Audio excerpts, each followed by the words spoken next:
guys, it's Jen here at Check Her Joy, and this time I'm reviewing Hold Me Closer, the Tiny Cooper story, which is a musical novel written by David Levithan.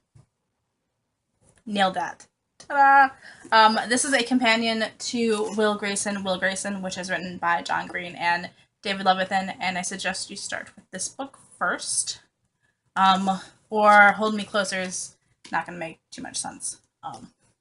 So Will Grayson follows two boys who are both named Will Grayson, and Tiny Cooper is the best friend of the first Will Grayson that we meet, and he is probably my favorite character in this book, so I was so excited to be able to read Tiny's story and to continue. So this review will spoil Will Grayson if you guys haven't read it yet, and I suggest you start here. So I'm going to post the review to Will Grayson in the description below if you want to check that out, which I totally suggest. Obviously, you should watch all my videos. Ta-da!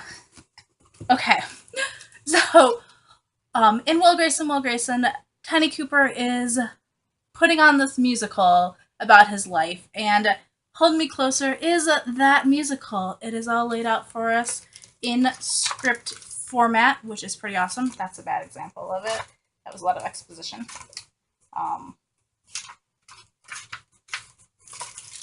So it's all laid out in the script format, and it tells Tiny's life story from when he was a little kid and just figuring out who he is, and his journey of becoming who he is as a high school kid. So, like, in elementary school, when he is first starting to get this idea of that he likes boys and what that means, to his high school experiences trying to start dating. And it's a musical, so it's kind of weird because there are lyrics in here for songs, but there isn't any, like, there's no musical connotations to it. Like, some of them kind of get a feel for this could be set to the tune of the song, but not for all of them, and it was weird to read that. To, like, read lyrics, so it's kind of like a poem, but you know it's supposed to be sung, and there's a lot of repetition of choruses, which comes off as really kind of awkward. So that's my major criticism of this book. Is it's a really cool idea, but it doesn't necessarily work that well. Like, I know some people really love this, and for some of these songs, I definitely, like, had a tune in the back of my head playing. It was kind of like, oh, okay, singing along with it. But there's just so many, and after a while, it started just becoming the same tune for every single song, and that became really repetitive. So there are flaws in my reading this book, and it would be interesting to hear this as, like, an audio play with, like, actual music. But as far as a book format, it's kind of a strange thing. If you can get into the music and read it as if that was a song, and, like, picture or audio, whatever the audio equivalent of visualize is, you can hear it in your head, like, as the song, and then it's awesome, but it's kind of strange. There's dialogue in here, which is kind of cool, but most of what happens in this play is most of what makes this play awesome is in the stage directions, which are Tiny kind of explaining what the play is and what was going on in his life, and that's kind of where the narrative comes in and where it's the most interesting to read. And it's cool to see Tiny's journey into becoming okay with himself, accepting himself. He goes through this period where first he has to accept the fact that he's gay, and is kind of nervous about telling people, like telling his family and telling his best friend, Phil. Will's name is Phil in here. And so that's kind of strange. Like, that was really... So Act 1, where Tiny is just starting to figure out who he is, and coming to terms with the fact that he's gay and what that actually means, and having to tell his family and his friends. And I liked that story, and got really into that. That first act, I read that straight through in an hour in one sitting. It was super late at night. Like, I was like, I should put the book down, but, like, couldn't.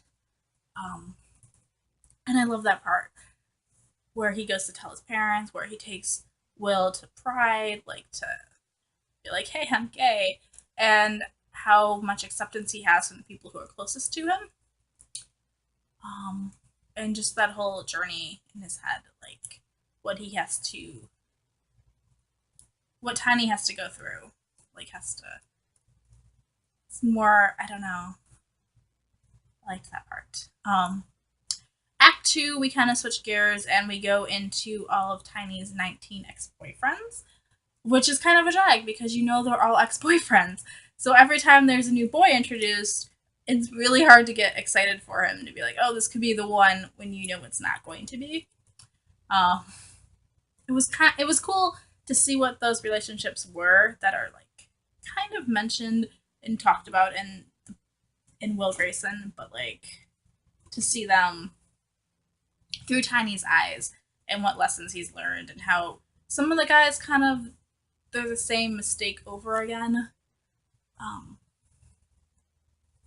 yeah, and how unaccepting some of those boys can be, even though like they're out and gay also, but like they still find things to pick at in Tiny, like Tiny size and the fact that Tiny doesn't want to just make out for the sake of making out. Like he wants it to mean something. He wants it to be somebody. He wants it to be with somebody he really cares about. And some of those guys are like, hey, I just want sex. So it was interesting, but it took me a lot longer to get through Act 2. It picked up again when it finally hit the point where it's like, oh, that's the stuff that's happening in Will Grayson, and like I knew the backstory and like the context of those scenes, but like there's just so many scenes where it's like it's kind of a chore to get through all of Tiny's ex-boyfriends, and especially since some of them weren't actually like people he was dating. Some of them were just people that he got hurt by because he, you know, took a shot and tried to. He took a shot and tried to. He put himself out there and got hurt. So that's kind of strange also because they weren't ever actually together. So it's a pretty good play. I enjoyed it. I gave it 3 out of 5 stars, but it's still not like perfect. I don't need to reread this. I don't love it as much as I love the original book, Will Grayson. So it's okay, but it's definitely not my favorite. And the whole being a musical thing is kind of awkward because there's no actual music. There's just lyrics.